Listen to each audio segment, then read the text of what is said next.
ওই সন্দেশখালি নামের সাথে যেহেতু সন্দেশটা জড়িয়ে, মানে সেখানেও গিয়ে একখানা ওই সন্দেশের গল্প দিয়ে চলেছে, কিন্তু ওখানে আর সন্দেশখালির লোকেরা সন্দেশের গল্প আর নেবে না। কারণ তুমি ওখানে গিয়ে যতই বলো যে এখানে নাইকো সন্দেশের দেখা, কিন্তু ওখানে একাই বুঝে নেবে রেখা রেখা রেখা। ওনার এখন মনে হচ্ছে আবার হুইল চেয়ার বার করে হুইল চেয়ারে এখন তেল লাগাতে হবে, সেই চিন্তায় এখন উনি কালকে যাত্রা করতে গেছে, নাটক করতে গেছে, মানে এতদিন সব ভোগের খাতায় দিয়ে দিয়েছিল। ওনার আলালের ঘরে দুলালদের সব ভোগ হয়ে গেল, ভোগ মিটে গেল, এখন তুমি টাকার প্রলোভন দিতে যাচ্ছ নাকি? না উঠে হচ্ছে মা বোনেরা, তার মানে উনি কি বলতে চাইছেন কি, সব আমার দুষ্টু ভাইরা তোমাদের ঠিকঠাক খেয়াল রাখছে তো, তোমরা যাচ্ছ তো আমার ভাইদের খুশ করতে, মানে কি এটা বলতে চাইলেন? যদি উনি ভালোই চাইতেন তাহলে তো বছরখানেক আগেই যেতেন, যখন তাদের হাহাকারের সময় তাদের পাশে গিয়ে দাঁড়াতেন। এখন যখন তারা আমার সেই মা বোনেরা নিজেরা দায়িত্ব নিয়ে সবাইকে ঠেঙিয়ে কেলিয়ে যখন সেই জায়গাটা ঠান্ডা করেছে, শান্ত করেছে, এখন আবার কি সুড়সুড়ি দিতে গেছেন? এখন আবার মানে উত্তক্ত করতে গেছেন? সেগুড়ে বালি, সেগুড়ে বালি, এখন এসব আর হবে না। আর পিঠে পিঠে এখন বানাবে না কেউ, উল্টে এবার পিঠে খেলে পেটে সয় আগে বলতো না, এবার পিঠেও খাবে আমার মা বোনেরা, পিঠেও বানাবে, এবার পিঠেও আচ্ছা করে দেবে। 1 সেকেন্ডে আমার সব খবর চলে আসে। 1 বছর আগে 1 সেকেন্ডে সেই খবরগুলো যায়নি, তখন দৌড়ে যায়নি কেন? আর তাকে তো আমাদের মতো ওই বাস, ট্রাম, অটো, টোটো, ফেরি এসব করে যেতে হবে না, তিনি তো ডাইরেক্ট হেলিকপ্টারে ল্যান্ড করবেন। তাহলে হেলিকপ্টারে করে গিয়ে তিনি কেন তাহলে সেদিনকে সেই মানে নিপীড়িত মহিলাদের পাশে দাঁড়ায়নি? আর ওনার দুষ্টু ভাই শাহজাহানের কানটা মুলে দিয়ে বলেনি যে পিঠে খাবার হলে নিজে করে খা, নিজের বউকে দিয়ে পিঠে বানা, ওর বাড়ির বউকে রাতের অন্ধকারে ডাকবি না? কানটা মুলে দেয়নি কেন? নাটক যাত্রা রাখুন না, কাপড় পড়ে গেছে, সব শেষ হয়ে গেছে। ওই ডিম ভাতের ভিড় আমরা জানি কোনটা ডিম ভাতের ভিড় আর কোনটা মানুষের ভিড়, তার জন্য ওই এডিট করে কিছু দেখাতে হয় না যে এত ভিড় হয়েছে। সব থেকে বড় কথা, ওনার অনুপ্রেরণা ছাড়া তো কিছু হয় না এ রাজ্যে। 294টা সিটে যখন উনি মুখ, তাহলে তো ওনার অনুপ্রেরণাতে কি সন্দেশখালিতে এইগুলো হয়েছিল?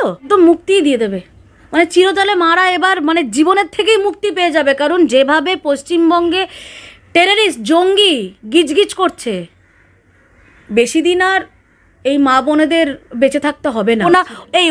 ওনার অনেক প্রিয়, আমরা তো ঋতুপর্ণাকেও দেখেছিলাম, ওনার অনেক প্রিয় যারা সর্বক্ষণ ওনার চারপাশে ধেই ধেই করে নাচে, এরকম অনেক আর্টিস্টকে আমরা দেখেছিলাম আরজি করের সামনে শ্যামবাজারে। তাহলে সবাইকে বয়কট করুক? হ্যাঁ, ওনার তো একদম প্রিয় পাত্রী অপর্ণা সেনও নেমেছিল। হ্যাঁ, ওনার সব প্রিয় লোকেরা দেখেছিলাম, তো হঠাৎ করে লগ্নজিতা কেন? যে কিছু কিছু স্পেলিংয়ে যেমন KNOW নো উচ্চারণ করছি আমরা, নো এন দিয়ে, কেটা তো উজ্জ, তো কিছু কিছু জায়গায় উনিও ওনার নেতাদের নামটা উজ্জ রেখে দেয়। মানে উনি এখানে বলতে চাইছিল যে আর কোনো পঞ্চায়েত প্রধান, উপপ্রধান বা আমার কোম্পানির লোকেদের টাকা দেবে না, ওইটা উজ্জ রেখেছে। বোঝো, ভাবনাও কো সমঝো, ওইটা উজ্জ রেখেছে। এবার তুমি বুঝে নাও যে অনেক দিয়েছো, আমরা দিনের শেষে, বছরের শেষে এবার একটু সেবা ধর্ম করতে এসছি। আরে ভাই, সামনে 26 আছে, আরে আমাকেও তো কিছু দিয়ে যেতে হবে পাবলিককে খাওয়ানোর মতো। পাবলিক তখন আমার কিছুই খাচ্ছে না, যাই বলছিস তাই মিম বানিয়ে দিচ্ছে। মানে ওদেরকে না দিয়ে সরাসরি ওনাকে দেওয়ার কথা বলে? হ্যাঁ, দরকার কি একটা জায়গা থেকে পরিচালনা হোক না? কারণ উনি তো বারবার, উনি এখন নিজের অস্তিত্ব কমপ্লেক্সে ভুগছে, দেখছো না? উনি বারে বারে বলছে আমি আমি আমি এই কোম্পানির, আমি এমডি, আমি CMHO, আমি সব, আমার কাছে এসো। মানে ভ্রান্ত হয়ে এদিক ওদিক চলে যেও না। কারণ হঠাৎ করে মানে 2-3টে নেতা হঠাৎ করে মাথা চাড়ে দিয়ে গজিয়ে উঠছিল, আমরা 2-3 দিন আগেই দেখছিলাম, নিজেদেরকে খুব বড় মনে করে যে ফুল টাইম মুখ্যমন্ত্রীর দ্বারা পুলিশ মন্ত্রী ফুল টাইম হচ্ছে না, স্বাস্থ্যমন্ত্রী ফুল টাইম হচ্ছে না। তো অনেককে লেকচার শুনছিলাম কিছুদিন আগে যে ছোটোখাটো 2 পয়সার নেতারা অনেক কথা বলছিল। তো সেইটা দেখে উনি তখন ওনার অস্তিত্ব যখন দেখলো সংকটে, কারণ হয়তো বয়স বলে সেটা হয়, রক্তের জোর থাকলে অনেক কিছু করা যায়, যখন রক্তের জোর কমে যায় না, বাকেও কিন্তু শিয়াল কুকুরে ছিঁড়ে খায়। তো সেই জন্য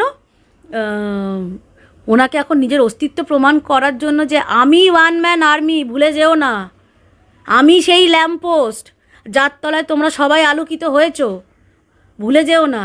ওই সেই ল্যাম্পপোস্টকে আবার হুঙ্কার দিয়ে বলতে হচ্ছে যে না, সব আমার কাছে এসো, এদিক ওদিক ছড়িয়ে যেও না। উনি তো সেই সেটিংটা করেই গেছেন। যদি উনি সত্যিকারের, উনি যদি চাইতেন যে আমি নিপীড়িত, পীড়িত, অত্যাচারিত এবং শারীরিকভাবে যেরকম নৃশংস অত্যাচার আমার মা সন্দেশখালীর মা বোনের ওপর করা হয়েছিল, তাদের পাশে আমি সত্যিকারের একজন মহিলা হয়ে, একজন মা হয়ে দাঁড়াবো, তাহলে কিন্তু 1 বছর পর উনি যাত্রা করতে যেতেন না। উনি সেই সময় যেতেন যখন তোমাদের মাধ্যমে আমরা দেখেছিলাম টিভিতে চিৎকার করে করে মা বোনেরা কাঁদছিল যে দিদি আসুন আমাদের কাছে, একটাবার শুনে যান আমাদের আর্তনাদ, একটাবার আমাদের কথাটা শুনে যান। জমির পর জমি লুট হয়েছে, একে তো পুরুষ শূন্য গ্রাম, মহিলারা ওখানে একা সারভাইভ করছে। শোনো, কলকাতা শহরে থাকা আর একটা ওরকম প্রত্যন্তর গ্রামই বলবো, ওরকম একটা প্রত্যন্তর গ্রামে থাকা যেখানে কোনো মানে আমরা যেমন বাড়ি থেকে বেরোলেই একটা যে কোনো যোগাযোগের মাধ্যম পেয়ে যাই, বাস হোক, ট্রাম হোক, ট্যাক্সি হোক, যাই হোক, সেখানে তো মানে ওরা মানে সেখান থেকে একটা কোনো জায়গায় যোগাযোগের জায়গায় হচ্ছে একটা ফেরি, রাতের অন্ধকারে যেখানে একটা স্ট্রিট লাইট নেই, ওরকম জায়গায় একা একা একটা গোটা গ্রামের মহিলারা থেকে সংঘর্ষ করছে। রাতের অন্ধকারে অবধি বাড়িতে এসে ধমক চমক চলছে, হুমকি দেখানো হচ্ছে। এটা শোনো, তুমিও মহিলা আমিও মহিলা, তো একটা জিনিস সবসময় জানবে, একটা মহিলা সব কিছুতে লড়ে নেবে, সব কিছু সহ্য করে নেবে, কিন্তু নিজের ইজ্জত, নিজের মান সম্মান, নিজের সম্ভ্রমের ওপর যখন হাত পড়বে না, তখন কিন্তু সেই মহিলা তখন আর মহিলা থাকবে না, সে বাধ্য হবে তখন না মা কালীর রূপটা নিতে। আর সেই জন্যই কিন্তু আজকে সন্দেশখালী মহিলারা আমাদের রাস্তা দেখিয়েছে, আমরা দেখেছি মা কালীর রূপে, আমরা সেবারে সন্দেশখালী মহিলাদের দেখেছি। হ্যাঁ ভাই, ও টাকা ছাড়া বোঝে কে? ওই টাকা মারা আর টাকা তোলা কোম্পানি, টাকাটা ছাড়া আর বোঝেটা কি? সব ওরা একটা জিনিসই ওই কোম্পানি বোঝে, যে টাকা দাও কর্পোরেট কোম্পানিতে, যে টাকা ফেলো করি মাখো তেল, তো সেই পলিসিতেই ওরা কিন্তু চলে এই কোম্পানিটা। তো এই কোম্পানি সেটাই জানে, একটা মানবিকতার মুখ নিয়ে যদি সেটাই হতো তো 1 বছর আগে দৌড়ে যেত। কিন্তু ওনাকে তো না, যখন ওনার শেখ শাহজাহান, ওনার নাকি বীর পালোয়ান, বীর বাহাদুর, হ্যাঁ, যখন মহিলাদের রাতের বেলায় দিনের পর দিন স্বামী, কারুর স্বামী হয়তো ওখানে ছিলেন, কারুর স্বামী তো আধা তো ম্যাক্সিমাম সব পরিযায়ী, তাদের চোখের সামনে দিয়ে যখন কতটা অসহায় লাগে বলো তো একটা পুরুষের, একটা স্বামীর, যে কিছু করতে পারছে না, সে কোথায় যাবে? মনের সেই হায়গুলো সব লাগছে আর লাগবেও। ওই গুটি কয়েক যারা ভোট ব্যাংক, তাদের কথা আমি বলছি না, আর যাদেরকে ভোট ব্যাংক আমি তো ডিরেক্ট বলি যে সব মুসলিম, আমাদের শিক্ষিত মুসলিমরা, ওই মুসলিমদের মধ্যে প্রকারভেদ আছে না, যে কলকাতার শিক্ষিত মুসলিমদের সাথে ওই আমাদের বর্ডার এরিয়ায় যে মুসলিমগুলো যেগুলো রাতের অন্ধকারে ঢুকেছে, যাদেরকে ভোট ব্যাংক হিসেবে ব্যবহার করছে, তাদেরকে তুলনা করলে হবে না। আজকে শিক্ষিত মুসলিমরাও, আজকে শিক্ষিত যাদেরকে উনি ভাবেন আমার একদম পৈতৃক সম্পত্তি, তারাও ছিছি করছে, তারাও থুতু মারছে। প্রচুর বন্ধু আছে তাদের সাথে কথা হয়, লিটারেলি 1:1 কথা, যে হ্যাঁ রে ভাই তোরা এই ব্যাপারে কি বলছিস, বলে দূর ছাড়তো, আর পাগল মহিলা। কেন মুখ্যমন্ত্রী তো বলছেন কোনো দুষ্টু লোকের খপ্পরে পড়বেন না, কেউ ডাকলে চলে যাবেন না। হ্যাঁ, মানে ডাকলে চলে যাবেন না মানে তুমি ওটা গিয়ে, উনি বলতেটা কি চাইছেন?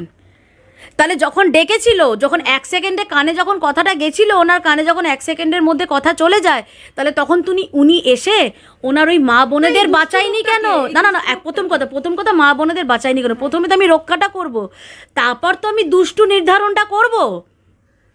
আজকে শাহজাহান বাহিনী দিনের পর দিন, আর এই শাহজাহানটা কে? এই তুমি বলো তো, 11 বছর আগে এই লোকটার নাম শুনেছো? কে এই চুনোপুটি?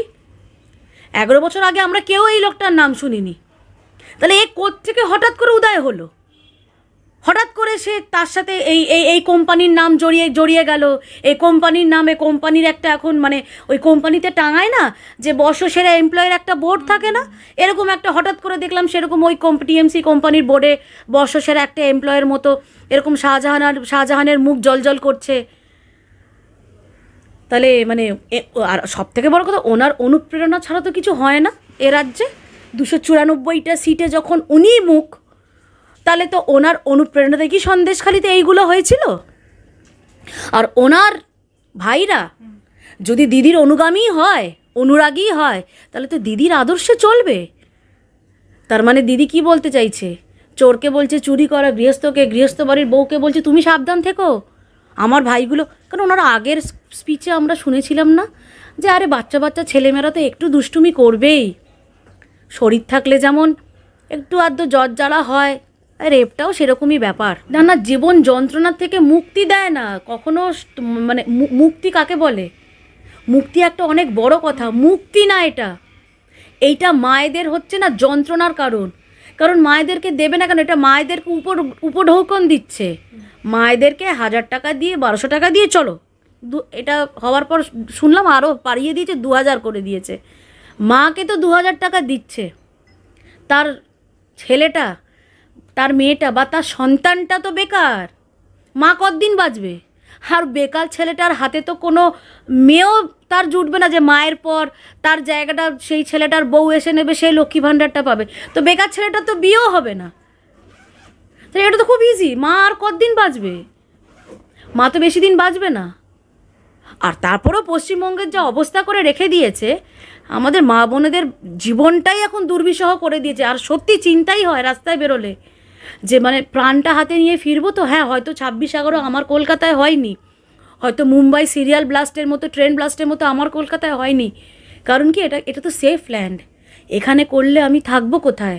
আমি জামাই আদরটা পাবো কোথায়? কিন্তু আমার স্বার্থসিদ্ধি হয়ে গেলে, আমার এটা সেফ ল্যান্ডের মতো ইউজ করা হয়ে গেলে এখানেও যে হবে না তার গ্যারেন্টি কি কেউ নিতে পারে? সন্দেশের হাব করবেন ওখানে গিয়ে। মানে ওনার, বললাম না, ওনার মানসিক ভারসাম্য তো পুরো নষ্টই হয়ে গেছে। আজ অবধি মুখ্যমন্ত্রী হিসাবে উনি মানে প্রোডাক্টিভ কোনো কথা বলেছেন? প্রোডাক্টিভ কিছু করেছেন? একটা জায়গার ছবি দেখাতে পারবেন যে উনি কোনো শিল্পাঞ্চলের, এত বড় বড় তো আমাদের শিল্পাঞ্চল ছিল যে না, কলকারখানা যে আমাদের পশ্চিমবঙ্গে ছিল তো না, তা তো না। আজকে শস্য শ্যামলা সব দিক দিয়ে পরিপূর্ণ ছিল এবং এখনও আছে আমার পশ্চিমবঙ্গ। আমাদের বাইরে কোথাও যেতে হতো না, কারণ পর্যাপ্ত জল থেকে শুরু করে, উর্বর জমি থেকে শুরু করে, পরিবেশ থেকে শুরু করে সব কিছু আমার পশ্চিমবঙ্গে আছে। কিন্তু সব কিছুকে নষ্ট করে দিয়ে আজকে মানুষকে ওই ঢপের চপ শিল্প দেখাচ্ছে। আর এখন ওই সন্দেশখালি নামের সাথে যেহেতু সন্দেশটা জড়িয়ে, মানে সেখানেও গিয়ে একখানা ওই সন্দেশের গল্প দিয়ে চলেছে। কিন্তু ওখানে আর সন্দেশখালির লোকেরা সন্দেশের গল্প আর নেবে না।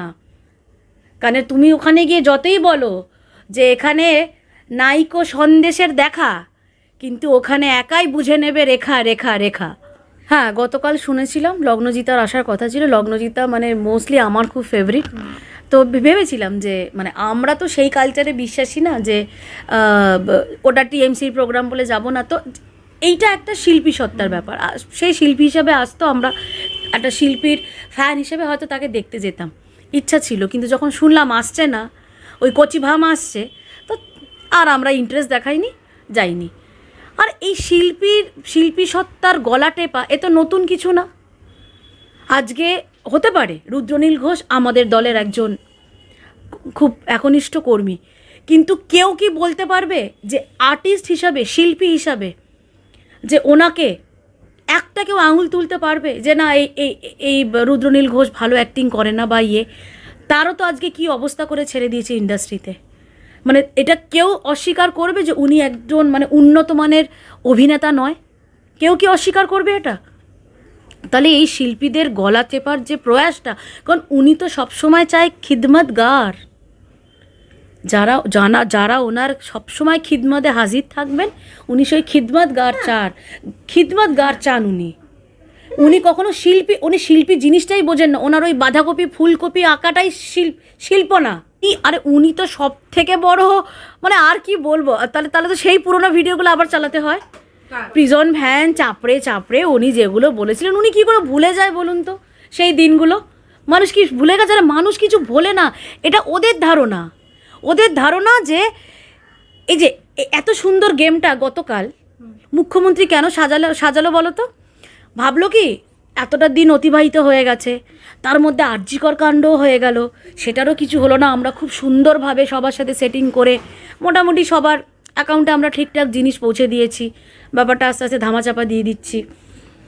পুজো গেল, এখন এই ক্রিসমাসের মরশুম, আর বাঙালি তো সবেতেই একদম হই হই করে নাচে, কিছু একটা পেলেই হলো।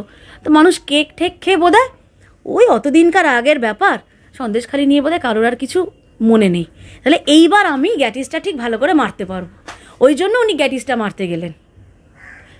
তো হয় না, মানুষ কোনো কিচ্ছু ভোলে না, নয়তো না ওই ইতিহাস বলে এই সাবজেক্টটাই থাকতো না, রেফারেন্স। আজকেও যখন আমরা পড়াশোনা করি না, ওই ইতিহাসের রেফারেন্স নিয়েই পড়াশোনা করি। তো ইতিহাস বলে এই সাবজেক্টটা থাকতো না, মানুষ কিন্তু ইতিহাস ভোলে না, ইতিহাসের থেকে শিক্ষা নেয়।